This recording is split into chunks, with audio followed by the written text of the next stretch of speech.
Hey YouTube! What's up again? It's going to be my first big video. I'm going over a couple ideas I have. Alright, so basically, since basically forever, humans have been always thinking about new ideas, progressing new ideas, concepts and stuff going forth. And you can think of a few of them: Plato, Aristotle, Socrates, Rousseau, Locke, Hobbes, all of them, many of them. And then many contemporaries like Dawkins today, Christopher Hitchens, people like that. But in this day and age, there's really not a lot of people bringing new ideas to the table. Not a lot of new perspectives, no new anything since basically the hippies. That's pretty much the last time we've had a big cultural idea, a new concept. And is it right, is it fair to the human race to be completely subjected to the same views and thoughts of the human race 40 or 50 years ago? No. That's the simplest answer that can be formed from that. No, there is no reason on the entire face of the planet that the humans, this technologically advanced, super-thinking species, should still stand still in the ways of thought and not progress. Right? Do you hear me, that, conservatives? Do you hear me, that, traditionalists? We must progress. It's not a bad word, it's a very, very good word. We thought the world was flat. I don't know if you remember that. Then we were like, oh, no, it wasn't. Huh. Figure that out. We thought the sun revolved around us. Whoops, fuck, nope. Everything changed. We thought the stars were gods, that women are lesser beings, and that blacks are lesser beings. Figure that shit out too.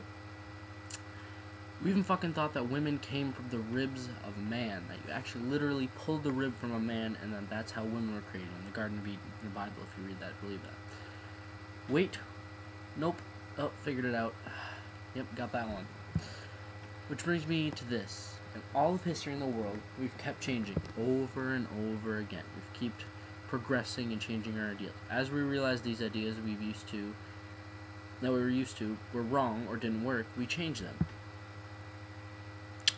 Well, let's introduce you, ladies and gentlemen, to the topics of today that need a little bit of changing. Bum bum bum. War, social classes, the economics. Pretty much, there's a lot of shit fucked up with finances right now. Politics, especially American politics. The illusion of choice is something I talked about in my first video. Abortion, yep. Human rights, the war on drugs, and then many other wars on other things that shouldn't be called wars. And the big kicker, religion. That's a huge one that really, we just need a couple of ideas to fix that. These ideas the general populace has about these ideas are pretty much wrong. Or at least a huge core of people believe are wrong. Definitely in America at least. We are still people, after 1,000 years of being, still kill each other over our precious gods. Now, what is with that? We've been advancing forever, and yet we still believe that there's a big juju god in the sky that says that that tells us everything that we know, and then we don't have to answer any questions anymore. It's just illogically wrong. It makes no sense. It doesn't make any sense at all, actually. It's pretty stupid. We have science now, empirical data, evidence, proof, facts that back up that logic that we have. There's people that still think that still enforce things that they say that we can do with our body. For example, smoke marijuana or any sort of drugs. We can't do that for some reason. We just can't do that. No, just can't. Nothing. There's no reason that we just can't do that. We just can't. It's they say we can't. It's ridiculous. We still think that there's a spaceman god in the sky that came down to Earth as himself and as his son, and then died for us humans and resurrected himself so that it would create a loophole so that we wouldn't have to die for all the sins he died for them instead, which is fucking stupid. It just doesn't make any sense. And if we don't do this, if we don't accept him, we burn in hell for eternity. Finite crimes and then instituted with infinite punishment. That's wrong. I'm more moral than that god. That's right there, basically. We still believe in a two-party politics, which no matter the person or the election takes us nowhere. It just keeps us bouncing back and forth on two different policies that are very terrible. We as a human race, to sum up, at this moment in time, has failed. As a 17-year-old male at the very gates of the rest of my life, I have to face this undeniable truth that no matter how hard it is to face, the human race as thinkers, as creators, as presidents, and as people have failed wholeheartedly. We're stuck in mentalities, Bronze Age mentalities. It's ridiculous. That's all there is to it. And how do you think that makes me feel? I'm the children, I'm the future, I'm the people that everyone's always talking about. Yes, I have a beard, but I'm still the child. I'm the children that everyone's like, oh, we're so worried about the children. But you guys have destroyed that for me. I'm almost deteriorated down to a point where I don't want to go on. There's almost no hope. And I don't mean that we're all gonna die in 2012 or something, that the world's gonna end and there's a religious apocalypse coming or anything like that. I'm just saying that we have failed, and it's terrible.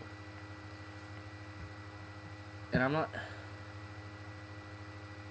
It's almost that there's no denying that the human race is in decline. We are no longer on a rise to create a better species. We are in fact doing quite the opposite. We take away more rights now, especially since Neo-Conservatism has been enacted since Reagan in the 80s. It's pretty much fucked us the last 30, 40 years. We take away more rights. We censor people. We don't let anyone do drugs. None of that. And the reasoning for ridiculously stupid, blind, faith-following, censorship-approving motherfucking assholes. And that's the easiest way to put it. And for some reason, they're here to stay. It's like they keep coming in and out of our politics no matter what we do. There's nothing we can stop. They're always there. Now, how in the literal fuck am I supposed to how am I supposed to better our race? How is that supposed to happen? I don't know how I'm supposed to do that due to how many constraints I have. It's hard to move on as a person with these kind of constraints. And there's almost no answer. The only plausible answer I've got from it is that we can't move on right now. If we keep electing the people that we have been electing for the last 30 years and pretty much forever, the politicians, it's never going to change. It's going to continue in this way forever, and unless we stop it as people. So what I'm doing as a 17-year-old person, I'm trying to tell you, everyone else that might not know this, but our politics has an illusion of choice. We don't know. I've talked about it a few times. We don't know, or we do know, no matter who we pick, it's going to be the same results. It's almost undeniable. No matter who we pick the Democrat or the Republican, we still end up with almost the exact same bullshit. And the only way to change this is to eliminate the parties. And the way to do this is to stop fucking voting them in. And this is for everyone out there. Stop fucking voting these guys in. It's easiest to say that way. These people have created it so that we're stuck in this loop, so that we can't get back to where we should be, progressing our race, progressing our ideals, our concepts. It's sad, and I'm sorry I have to be this hostile about it, but I have to. What we should do on the next election, or on any election that we must vote for, is instead of voting these people in that say they're going to represent us, we should stop. We should stop voting. We should have a vote of no confidence. I don't see anyone right now that represents any political party that is good for our nation. And it's as simple as that. To further us as a better race, as a better human beings, we have to stop this. That's all for this video. I might have gone on too long, I'm sorry. See ya.